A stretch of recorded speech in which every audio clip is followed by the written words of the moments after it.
Hey guys, Erica Sakosio here with the Childcare Director's Chair, and I'd like to be the first to say congratulations. You are ready to go out and apply for that job as a childcare director. Today, I'm going to give you the top tips on what you should do to prepare so you can really land the job and knock their socks off. So, as somebody who's been a childcare director or owner for the last 23 years, I have been through a billion interviews with many people who are prepared and many people who are not. So, today we're going to get right into it. The first thing is you apply on Indeed or you apply through their website. That's great. Still come in with a resume. Even if it's the same information, a resume just shows that extra level of professionalism and the extra level of that you care, you really want the job. The other thing is make sure it's a really great resume and it highlights all of the skills that are necessary to be a childcare director, and that your contact information and all the information on there is updated. I can't tell you how many resumes I've gotten that weren't updated, or they didn't have the right email, or they moved from another state and they had their old address instead of their new address. So make sure all of that is on point. So freshen it up. I know that sounds like weird advice, but I can't tell you how many people show up and don't have a resume. Number 2, put together a portfolio of your work in the classroom and maybe you work outside of the classroom. You have to really understand what employers are looking for. And they're not just looking for bodies. They're looking for people who have skill, drive, passion around something. Maybe you're the captain of a bowling team. I know that sounds really weird, but maybe you're the one that puts everything together and you hold events and you have skill sets outside of the classroom, is my point. So make sure when you're putting together your portfolio, it shows what you can do in a classroom. If you've already been a director in the past, I would make sure that you put as much information in your portfolio about the skills or opportunities you had at your last position. The next thing is make sure if you have certifications, you bring them. CPR, if you have a RILES or an ECHRS or an ITERS training, anything that you have had in your state that helps certify you as a person who can actually do the job. Obviously, transcripts are always great to have as part of your portfolio. Lots of people graduate from college. There's lots of different course studies. But by having your actual transcripts, it gives the employer an opportunity to see what courses you have taken that may have prepared you for the job. Not all courses of study are the same. The other thing I would say is if you have all of your training in the early childhood field or youth field, maybe get some additional training in the business aspect of running a center, because that is going to be a great deal of what you're doing in the day-to-day. Also, the way that you dress. Now, guys, this should go without saying, but I can't tell you how many people have showed up with flip-flops and yoga pants to an interview.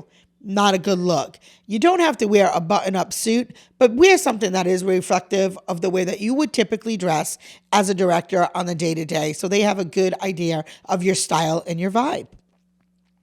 The last thing, which should go without saying as well, is never talk bad about your previous employers.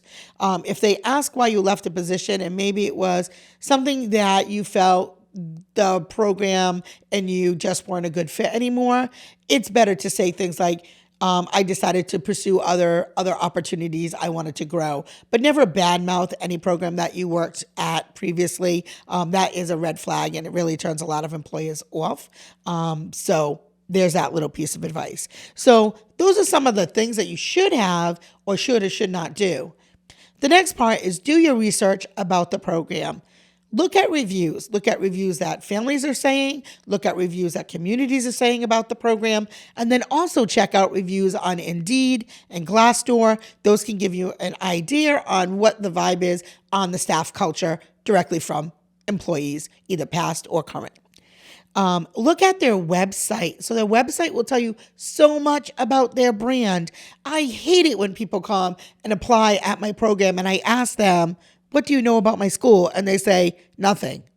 I don't know. I saw it on Indeed. That's a horrible answer. Do your research.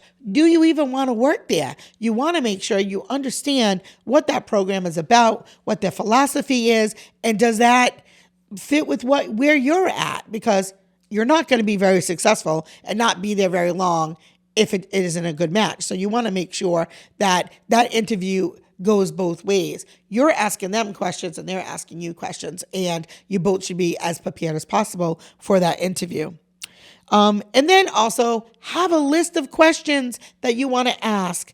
The worst thing is when an interviewer does, all of the listening, and the person who's interviewing you does all of the talking and you don't talk back. So have a list of questions, because it shows that you're going to be engaged. It shows that you have interest. It shows you take initiative. There's a lot of things that it shows about you, regardless of the answers and regardless of the questions. It shows that you're prepared and you're diligent. You pay attention to detail. You know what you're doing.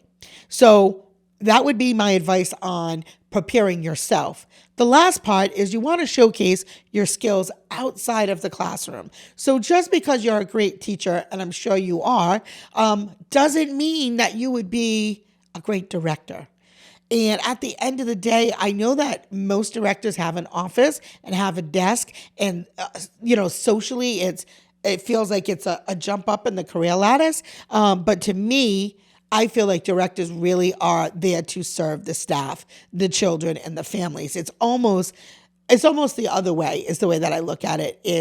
It's more of a selfless position. It's not a position of power. It's a position of influence, but not a position of power. It really should be used to support others and be a great leader. But outside of that, what skills do you need? You should have a good understanding of marketing, problem solving, understanding your regulations.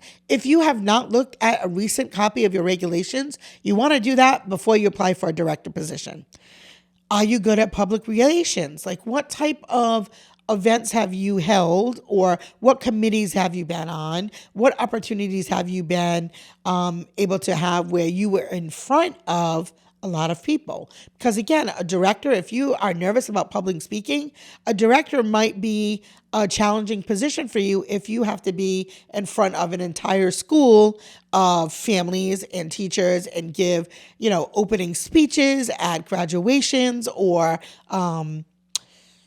just open houses. There's so many opportunities where you would be expected to be public speaking. So if you're not good at that, or that makes you nervous, that would be a skill set that I would definitely recommend a director or those applying for a director position have. Leadership skills. Do you have leadership skills? Think about when you were in the classroom. How did you get along with the co-teacher in your room and the other teachers? There are different personalities, and you have to be very skilled at working with many different personalities. So if you're not skilled in that area, get skilled before you apply to be a director in a childcare program, because you will be working with many, many different personalities. Understanding terms like FTE, like what is that? You need to know what it means. You also have to understand the business side, quality rating systems, understanding the value of one customer. And if you lose one customer, what is the bottom line for your program when that happens? And understanding daycare math. So those are some of the things that you would want to showcase when you go apply for that job. Here are the areas that I have experience in. Here are the areas I'm going to get training on. Here are the areas I think I could be better at. And how could you, as my employer, support that in my role as your new childcare director? So hopefully, if that was helpful for you, please hit the subscribe button for more content like this. You can also put your question in the comments below for the Ask the Expert segment. We'll come on and we will answer them for you. If you want more information on business side of childcare, visit our website at www.stellabusinessconcepts.com. Also, we have a sister channel, Practical Biz Podcast. If you love podcasts, you can hop onto that and hear all about the different business aspects of running a business. So thank you for tuning in. This has been Ask the Expert at the Childcare Director's Chair. Have a good day.